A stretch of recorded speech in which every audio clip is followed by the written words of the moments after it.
Olá pessoal, estamos começando aqui um novo projeto. Eu, professor Antônio, vou chamar alguns amigos, algumas amigas para a gente falar sobre cultura, política e sobre os assuntos que mais importam na nossa cidade. Então, estou aqui hoje com um linharense, uma pessoa que eu tenho gostado muito e nos últimos anos tem sido assim um amigo daqueles mais valiosos. Então, nesse nosso primeiro programa do Pode Chegar, estou aqui com Felipe Rigoni. Felipe Rigoni, meu amigo, pode chegar, pode dar aqui a sua palavra, a sua saudação para a nossa audiência, quem nos assiste e nos ouve nesse nosso bate-papo aqui. Fique bem à vontade que você está em casa, meu irmão. Bom, professor Antônio, é um prazer estar aqui com você, é um prazer estar aqui no Pode Chegar para falar dos assuntos mais variados possíveis. Tamo junto, vamos lá. Maravilha!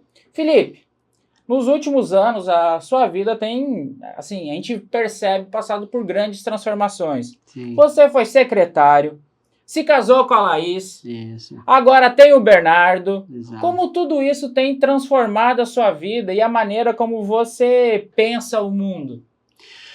Antônio, assim, de fato, eu tenho tido experiências muito maravilhosas, assim, ao longo dos últimos anos. Tive a experiência de secretário a nível profissional. Eu e Laís, a gente começou a morar junto lá em 2023, casamos agora em 2025. Tivemos o Bernardo agora há pouquíssimo tempo, então tá apesar do trabalho que dá de ter filho, mas é uma maravilha, assim, isso transforma muita gente, isso faz a gente ser uma pessoa cada vez melhor, um profissional cada vez melhor e pensar sempre mais em contribuir com a sociedade. Perfeito. E assim, a gente que te conhece percebe o quanto você tem se tornado mais atento, né, Felipe? Mais sensível, né, às coisas. E isso é marcante, assim, é marcante. E a experiência de secretário, Antônio, assim, foi uma experiência super legal, porque eu já tinha tido uma experiência como deputado, né, no Legislativo. Sim. Agora no Executivo você vê de fato, né, os meandros do governo, o governo por dentro, de fato, como é que funciona a máquina estatal, super difícil de manobrar, super difícil de fazer funcionar. Então, assim, foi um aprendizado enorme e isso a gente carrega para frente para os próximos projetos. Quando você fala agora, Felipe, emendando na sua resposta, você teve a experiência como deputado federal e agora no Legislativo e agora no Executivo. Tem ações que você, enquanto deputado, propôs ou questionou e agora você pensa, acho que não dava, ou teria que ser diferente. O quanto isso muda a sua forma de entender a relação entre esses poderes? Veja, uma coisa que ficou muito claro para mim, eu fui um dos principais parlamentares na discussão da nova lei de licitações, né? Que é a lei que rege todo o sistema de compras públicas. E a lei tem muitos avanços, e a gente achava que a gente estava fazendo uma lei maravilhosa, mas quando você vai para aplicar a lei, que é quando eu estava aqui no Executivo, a gente percebe que ainda tem muitos entraves. Então, assim, tem muita coisa ainda para fazer. Não é que não dava, foi ruim. É porque tem muita coisa para fazer ainda, tem muito aprendizado que a gente teve no Executivo, que a gente pode levar novamente para o Legislativo, quem sabe, se der certo nossos projetos. Assim. Então, esse é um exemplo, mas tem várias outras coisas que a gente acaba percebendo, e o contrário também é válido. Assim, agora que eu passei pelo Executivo, com certeza a minha atividade legislativa futura, se tudo der certo, vai ser muito melhor. Perfeito. E a gente está falando sobre o quanto as coisas mudam, né, na nossa vida. E não tem como a gente falar sobre o futuro sem olhar um pouco, sem pensarmos um pouco o passado. Você, como linharense, nascido e criado aqui, quais são suas primeiras memórias da cidade, das pessoas? Tem algum fato marcante aqui que você, independente de onde você esteja, você vai lembrar de Linhares? Vou sempre lembrar de Linhares. Linhares é onde eu nasci, cresci, fui criado.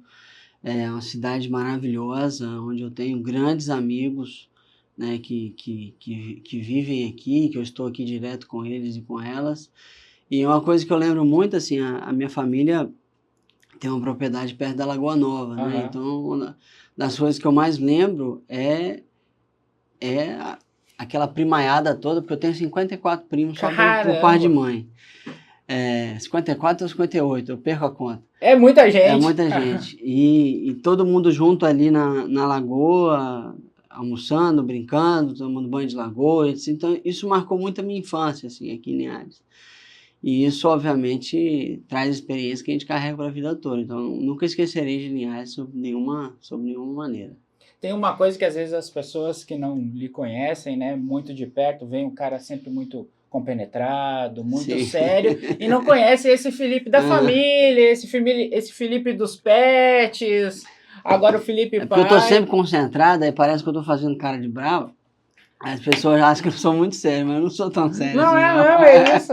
E é um pouco o que a gente quer trabalhar nesse nosso pode chegar, né? Mostrar que as pessoas têm muitos lados, né? Tem muitas Com certeza. camadas. Com certeza. E a gente pensando um pouco mais ainda nessa relação entre a política e a cidade, tem um ponto que eu acho que é importante a gente tocar para que você possa falar, né, Felipe?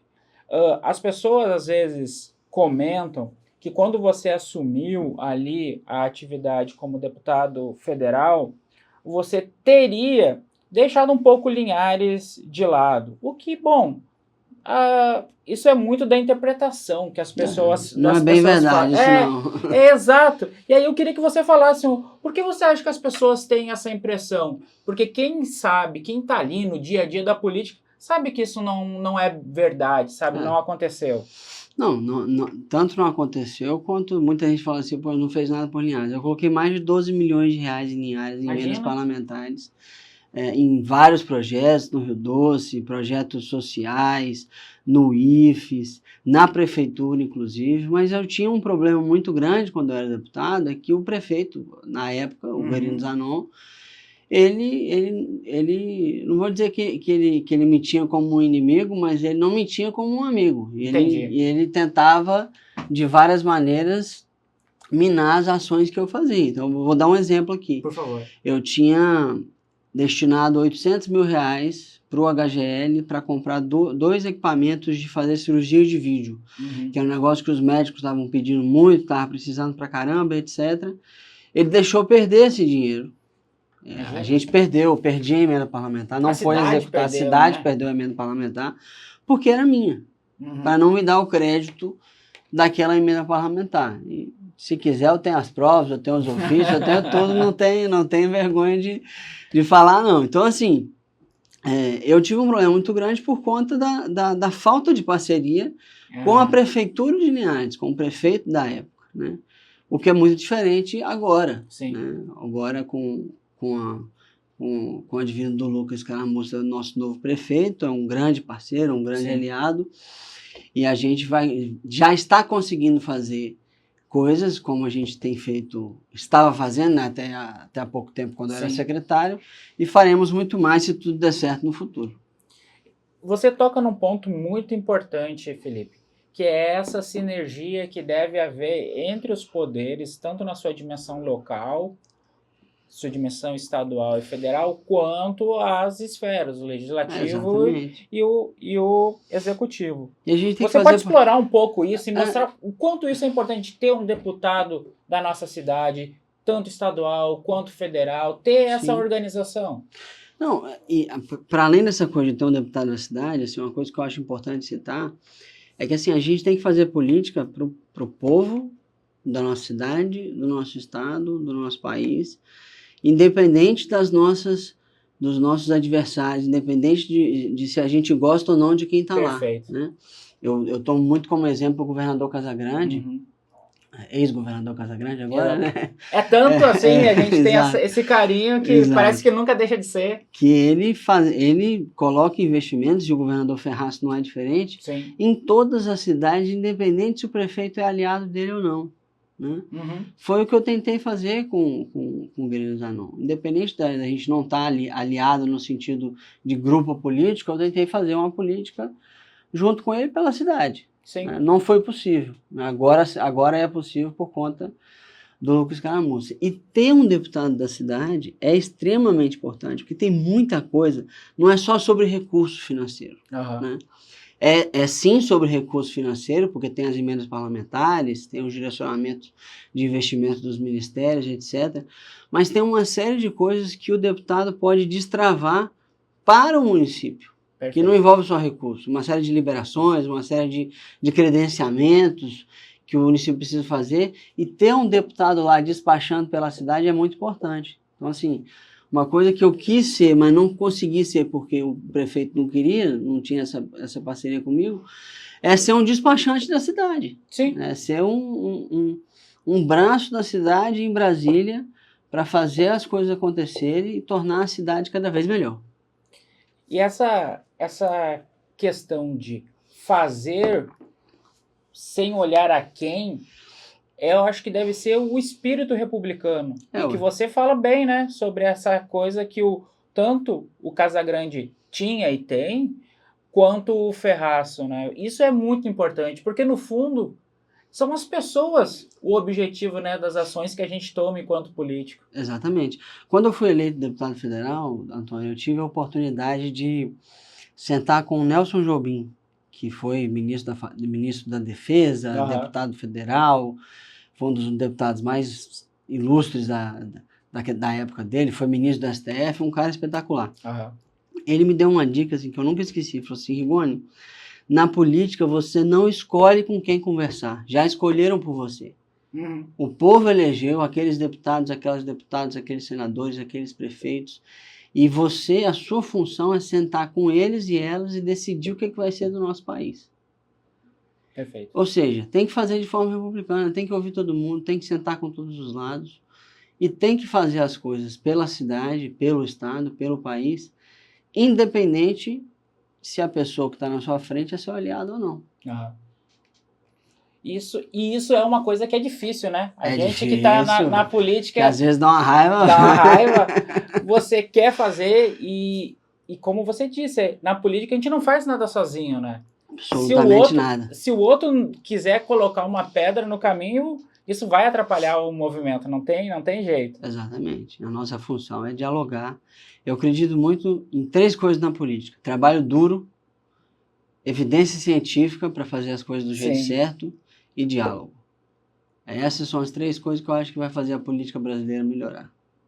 Você estava comentando aqui sobre a sua vivência em Brasília. E você disputa uma eleição lá em 16 como vereador, tem uma votação expressiva, mas pelas questões não se elege. Depois você estoura as urnas com mais de 85 mil votos. Depois faz uma votação estrondosa e, novamente, por questões da legislação, não se elege. Como é para você sair de Linhares e chegar em Brasília e agora buscando as coisas acontecendo bem, chegando de novo? Como foi essa experiência para você em Brasília? Aqueles primeiros momentos, porque não é um território muito fácil de transitar, né? Não. Então, assim, conta um pouco pra gente como é que foi isso. Primeiro assim, foi... No todo, foi uma experiência maravilhosa para mim. Eu nunca imaginei, quando eu era mais jovem, chegar onde eu cheguei, né, hoje. Fazer as coisas que eu já fiz na minha vida, ser o que eu já fui e ter contribuído tanto para a sociedade como eu já contribuí e vou contribuir muito mais. Sim. Mas assim, lá no início, quando eu fui eleito, eu cheguei lá, um neófito, né, não tinha sido nada antes na política. Eu fui deputado federal, foi minha primeira atividade política de fato. E pelo fato de eu ser cego, Antônio, tem uma peculiaridade, porque assim, querendo ou não, muita gente estranha, né, o fato de eu ter uma deficiência, de eu ser cego. Então no início era engraçado, porque assim, eu chegava nas reuniões e os caras meio que, é como se eles falassem assim: não, deixa ele entrar, vamos ver o que vai acontecer. Meio café com leite. Eu ia como a gente dizia, a gente falava antigamente, assim. Só que aí eu fui mostrando para eles que eu sabia do que eu estava falando, que eu era um cara preparado, que eu era um cara capaz de dialogar com todo mundo, etc, etc. E eu ganhei um respeito muito grande dos meus pares. Imagina. Né? Eu tenho Eu tenho respeito e amizades com gente de todos os lados, do PT ao PL, né? Porque eu acho que é assim que a gente tem que fazer política. E eu aprendi muito ao longo desses anos lá em Brasília, muita coisa mesmo. Fizemos muita coisa, entregamos coisa pra caramba, né? Eu fui relator da regulamentação do novo Fundeb, que é o Fundo Nacional de Educação Básica, que melhorou muito o financiamento, aumentou e melhorou o financiamento da educação brasileira, né? Estamos dando muito mais resultados agora com o novo financiamento. Eu fui relator da lei de governo digital, o gov.br, todo mundo adora, etc. Só existe por conta dessa lei que eu fui relator. Então, assim, que gera muito resultado para o nosso país. Não sei nem se você sabe dessa, mas assim, a nova identidade nacional, que tem o CPF como número único, é uma lei minha. Caramba, isso eu não sabia. É uma lei minha. A primeira lei que eu protocolei no Congresso Nacional foi uma lei de tornar o CPF o número único dos documentos. Ela foi aprovada e foi regulamentada agora no governo Lula, se tornou nova identidade nacional. Massa. Então, assim, a gente fez muita coisa. São 7 projetos de lei que eu aprovei e foram sancionados pela Presidência da República, né, entre vários projetos, incluindo esse da identidade. Então, assim, a gente conseguiu fazer muita coisa. A gente provou que dá para fazer uma política diferente. Sim. Eu costumo dizer, Antônio, que a política é igual uma faca. Né? Na mão de um cozinheiro faz algo maravilhoso, na mão de um assassino ela mata. Né? É uma bela metáfora. Infelizmente, lá em Brasília tem muita gente usando a faca para coisa errada. Né? Tem muito parlamentar preocupado com si mesmo, com seus grupos, com seus bolsos. Mas eu acredito que dá para fazer uma política diferente. A gente provou que dá. Né? E não foi diferente na secretaria. Geramos muito resultado também. E queremos provar cada vez mais que isso é possível. E juntar mais gente como você para a gente aumentar esse resultado aí. E a gente está junto para construir essa boa política, né? Um pouco do que a gente fez aqui em Linhares, que é o que nos aproxima, né? Sim. Fazer política pensando nas pessoas, como você fala, né? Com base no conhecimento, sem ser no palpite.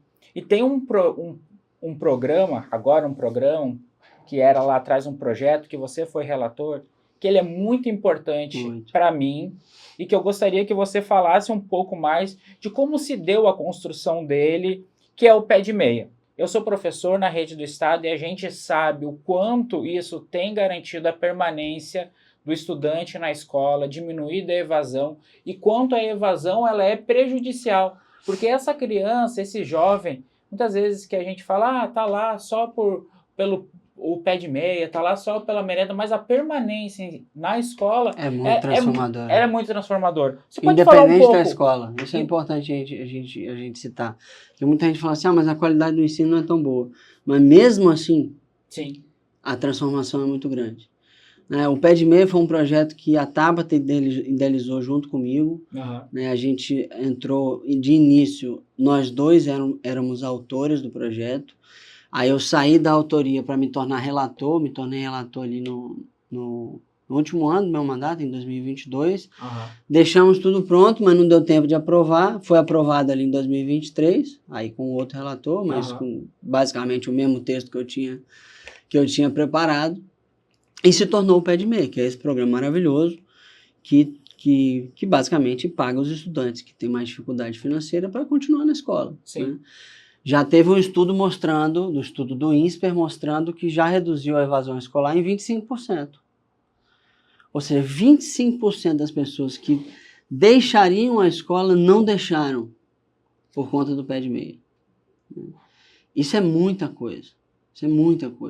Isso vai aumentar, inclusive, esse número, porque com o tempo de programa as pessoas vão percebendo que de fato ele é bom, que ele funciona, etc. Isso vai tendo mais adesão, assim.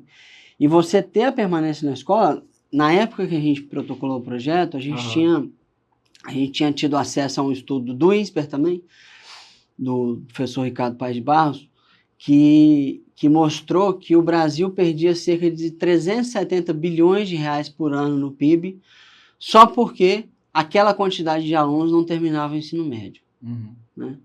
Só de terminar o ensino médio, você colocaria mais 370 bilhões no PIB brasileiro todos os anos. É um pouquinho de dinheiro, né? É um pouquinho de renda para as pessoas.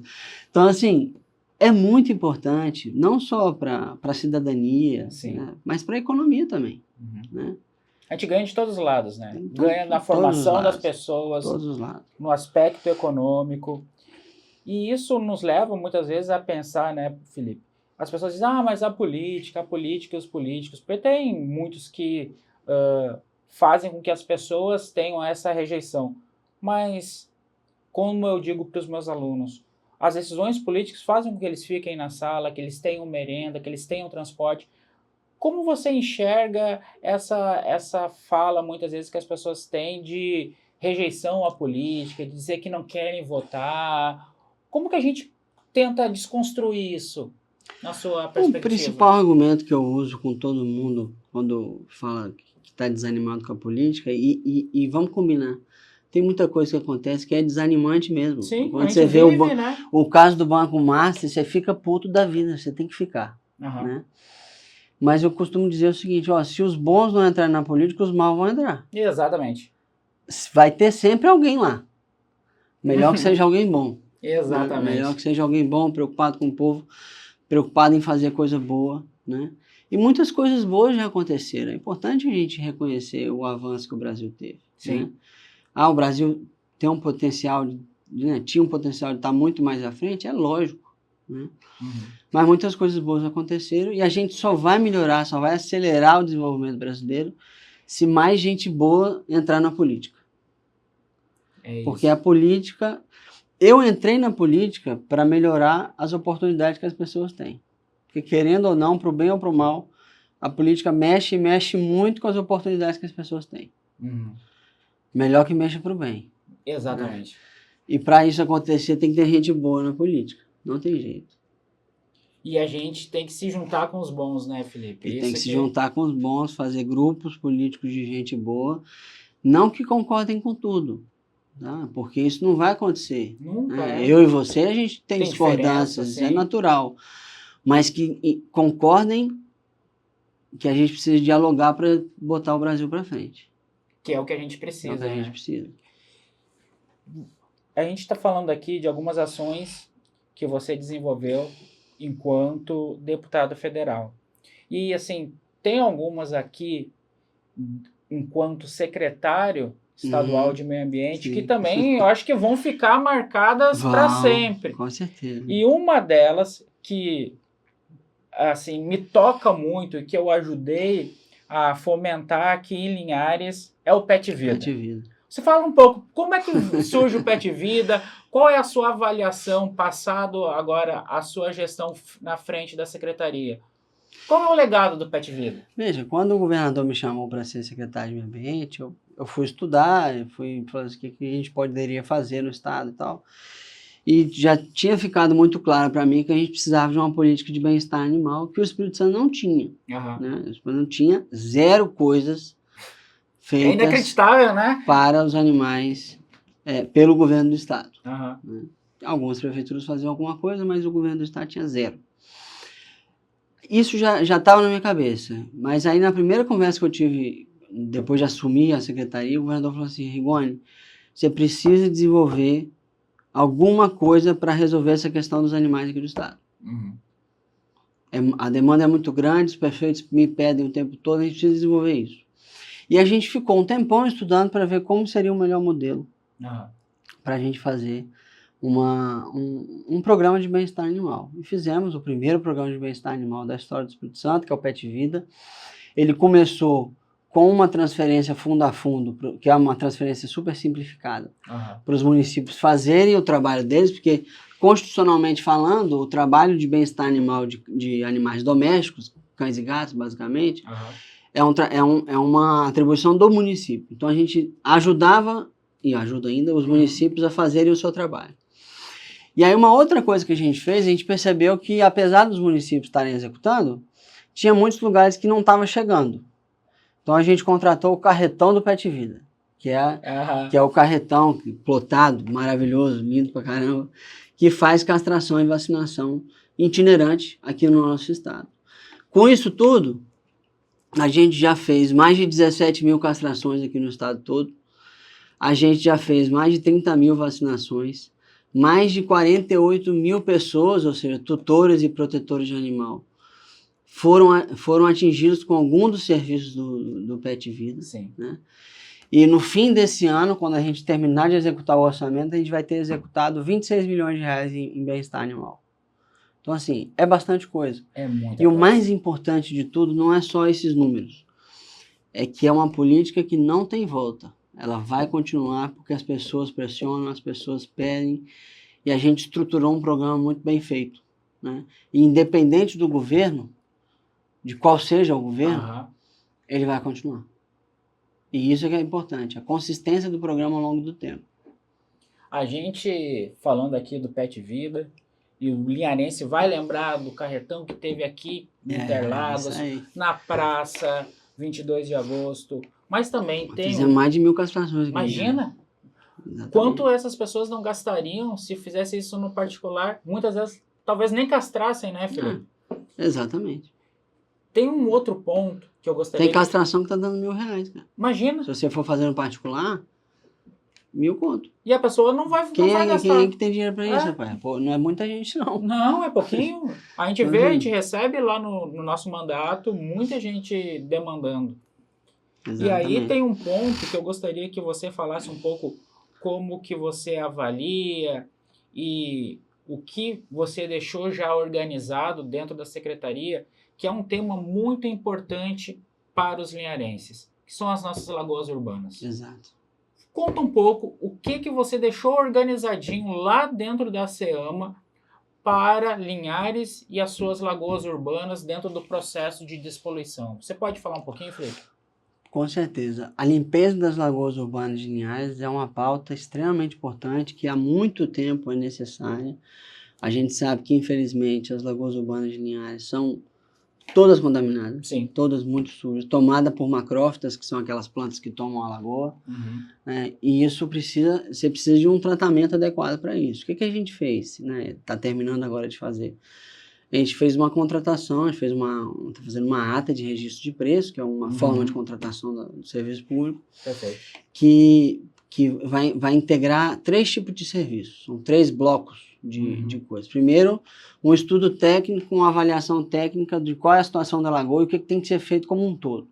Perfeito. Né? Segundo, o controle de macrófitos, ou seja, a retirada de todo esse material orgânico da lagoa e a destinação correta desse material orgânico para você limpar a lagoa das macrófitas. E naqueles casos que são necessários, em alguns casos vão ser, outros casos não vão ser, um tratamento químico, tanto para você não ter mais tantas macrófitas, quanto para você limpar a água. Né? Então é um combo de 3 coisas que a gente deixou pronto, a licitação será feita muito em breve, a gente deixou o projeto basicamente pronto, e o Vitor, que é o nosso secretário, está tocando ele. Muito em breve a gente vai ter essa licitação pronta e vamos executar primeiro aqui em Linhares, porque tem muita demanda no estado inteiro sobre isso. Não acredito. Né? Mais de 20 municípios mandaram ofício para a gente pedindo socorro para limpar as lagoas. Então a gente resolveu fazer essa ata, que aí você consegue fazer por demanda o serviço, né? E vamos começar por Linhares. Maravilha. Pelas lagoas urbanas de Linhares. E a gente ouve muito, Felipe, quando a gente está com o nosso trabalho, nosso gabinete itinerante rodando, e as pessoas sabem da nossa relação e do quanto a pauta ambiental ela é cara no nosso mandato, e as pessoas falam, porque meu pai conta que nadava, que meu avô pescava. Exato. E a gente sabe que muitas das lagoas e Linhares, a cidade do verde e das águas, as pessoas não têm acesso. Então são as lagoas públicas, um espaço ali de interação, um espaço também econômico. Como que você avalia os usos que a gente pode ter? Poderia ser um espaço de bem-estar e lazer para a população, não só para tomar banho, mas para fazer canoa, fazer vários tipos de esportes, stand-up pedra, não sei o quê. Seria, assim, se tivesse limpa de fato, né, a gente... E quando, melhor dizendo, quando estiver limpa, porque estará, né, isso é importante a gente dizer, é um processo demorado, não é um processo de 4, 5 meses, é um processo de 1, 2 anos, que demora para realmente limpar a lagoa e torná-la apta para uso. E é um processo contínuo, né? Você não pode parar Sim. um processo. Mas uma vez feito, você vai tornar novos centros de bem-estar e lazer para a cidade, de Sim. esporte, de lazer, de convivência. Isso é que é importante. Por isso é tão importante a limpeza das lagoas de Linhares. Não é só uma questão estética, né? Não é uma questão estética e ou ambiental. Também. Também. Também. Mas é também uma questão de lazer, de cultura, de convivência, esporte. A gente conversando nesse tempo, eu fiquei rememorando aqui o que a gente falava um pouco mais cedo. O quanto a política tá no nosso dia a dia, né? As pessoas vêm dizer, mas eu não vejo a política acontecer. É na Lagoa Limpa, é no animal castrado, é no estudante que vai permanecer na escola. É no lixo que é coletado, no asfalto da sua rua. É em tudo que tem política, não tem jeito. E essa relação agora, a gente pensando, como você está se preparando? Como você está avaliando o cenário político para essa disputa agora de 2026? Um Felipe mais maduro, com experiência já tanto no legislativo quanto no executivo. Como você está enxergando o cenário e essa disputa que se avizinha? Estou muito animado, Antônio. Sou pré-candidato a deputado federal, as pessoas sabem disso. Vim agora, estou de volta ao PSB, que é um partido que vai proporcionar uma chapa que pode, com bastante chance, eu ser eleito, né? Uhum. Porque na última vez eu não fui eleito por conta da chapa. Sim. Eu tive 63 mil votos, fui o 7º mais votado, são 10. Sim. Né? Fui mais votado do que 5 dos caras que foram eleitos, mas não fui eleito por conta da chapa. Agora eu estou numa chapa boa, que se eu repetir minha votação, eu basicamente estou eleito de novo. Uhum. Então eu estou muito animado e agregando pessoas para esse projeto. Sim. E muito mais maduro, muito mais preparado, né? Tendo essa experiência do executivo, para estar no legislativo de novo. Né? Uhum. E dessa vez com um diferencial aqui em Linhares muito grande. Claro. Nós temos uma prefeitura aliada. Então Exato. eu, como deputado, junto com o Lucas como prefeito, podemos tornar Linhares uma cidade cada vez melhor. E é essa conexão que a gente tem, né? Cidade, a nossa Assembleia Legislativa aqui e o Congresso trabalhando para entregar o melhor serviço público. Exatamente. Né? Exatamente. E no Estado, a gente teve 2 gestões muito exitosas do Casagrande.